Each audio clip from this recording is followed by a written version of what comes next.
सना कीअं लॻो तव्हांखे माशाल्लाह जेको तव्हां पंहिंजे पाकिस्तान जो ख़ासि तौर ते सिंध जो नालो रोशन करी आया आहियो तव्हांखे कीअं तव्हांजो एक्सपीरियंस तजुर्बो रहियो जबरदस्त रहियो सना बोलती बहुत कम है पर माशाल्लाह बहुत अच्छा लगती है बहुत स्मार्ट लगती है अभी भी आप देख सकते हैं सना के मुंह पे चेहरे में माशाल्लाह जो मुस्कुराहट है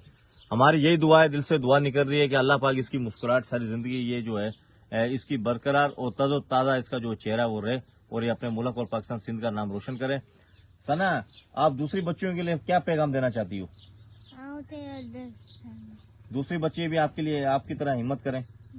नाम रोशन करें अपने माँ बाप का पेरेंट्स का जी ये थी सना ये है इनकी नानी जी से भी थोड़ी सी बात करें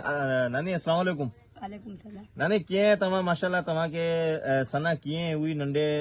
तव्हां थोरो पंहिंजो मौक़िफ़ थोरो ॾियो अब नंढे हूंदे थी दिमाग़ स्पेशल हुअसि पोइ संघरान में जंजीरनि में ॿधे छॾियमि पोइ जॾहिं ख़बर पई नूर नारे जो साहिबु आयो पोइ उन वरी इदारनि खे आंदो ख़ानदादी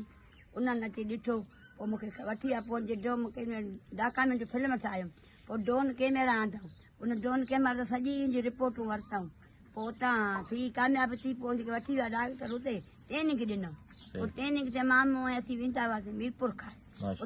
उतां कामयाबु थी वरी कराची एयरपोर्ट ते उते ई किलोमीटर जी रेस 1.5 किलोमीटर 5 किलोमीटरनि सां भॼी वियो वॾनि सां उतां ई कामयाबु थी आई पोइ यकी कामयाबु थींदे पोइ पंजाब इहे 4 सूबा उन्हनि में कामयाबी माणी पोइ हिनखे सिलेक्ट कयूं जर्मनी लाइ पोइ इहे पोइ उते तयारु थी उतां हाणे माशाल्लाह उन ॾींहंनि खां हाणे सही थी वई न को संघर न को बि हाणे पंहिंजो पाण पंहिंजा कपिड़ा वेचे पाण पाए करे फणियूं ॾे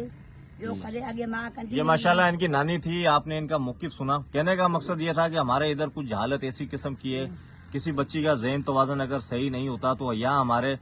तावीज़ टूने वाला सिस्टम बता दिया जाता है कि इसमें कोई बाबा है या इसमें कोई दरवेश है या उसको कोई तावीज़ है फिर हमारे यहाँ लोग क्या करते हैं डॉक्टर को दिखाने की बजाय बच्ची को हौसला अफजाई करने के बजाय उसको संगल